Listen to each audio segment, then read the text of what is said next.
I was always imagining this, right? If NASDAQ and the CME all do 24/7 trading,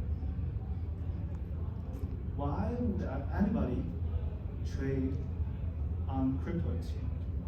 Like, I'm asking this because a couple months ago, I think when Trump did something, and then the price discovery of crude actually happened on Hyperliquid before CME, which is the largest future trading exchange, even open.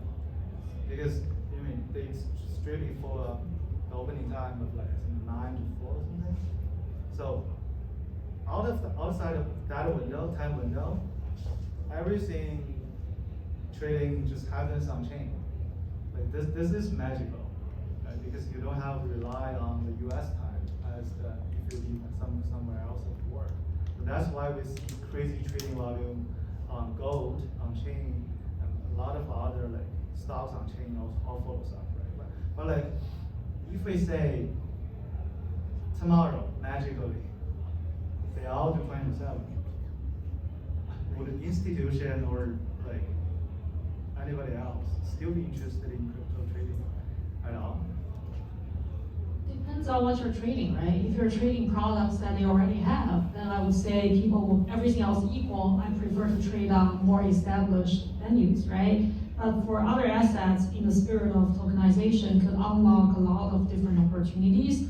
All these established exchanges, which I actually know them very well, they're very conservative in listing new assets, right? So the crypto exchanges, whether you call it a regulatory arb play or not, they do, and hyper liquid in a way, they do have the advantage of not being regulated as those exchanges. So essentially, they can be very quick in listing a new asset and very quick for people to trade new assets. So I think there is still a role to play there. Especially another hot topic is prediction market, right? With all these, like basically want to financializing everything, you can bet on us today whether Tom is saying a word, I don't know, good or bad in this talk, right? You can bet on pretty much anything. I don't think New York Stock Exchange or CME or NASDAQ is gonna list that, right? So you still need a trading venue for that.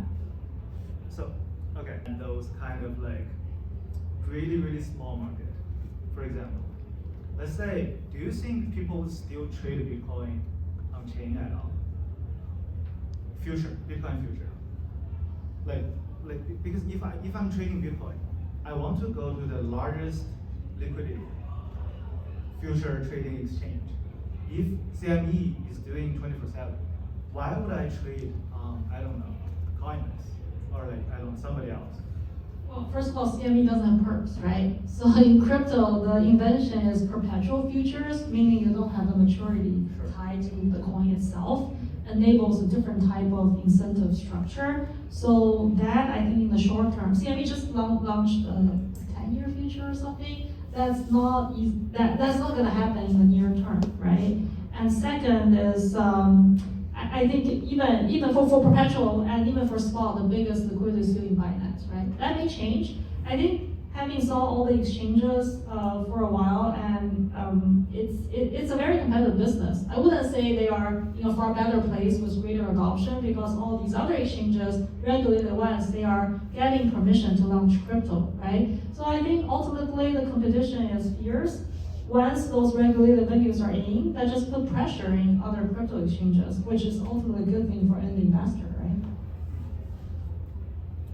Sounds good. So seems like they're gonna be a long run for both crypto exchanges, on-chain exchanges, and also the traditional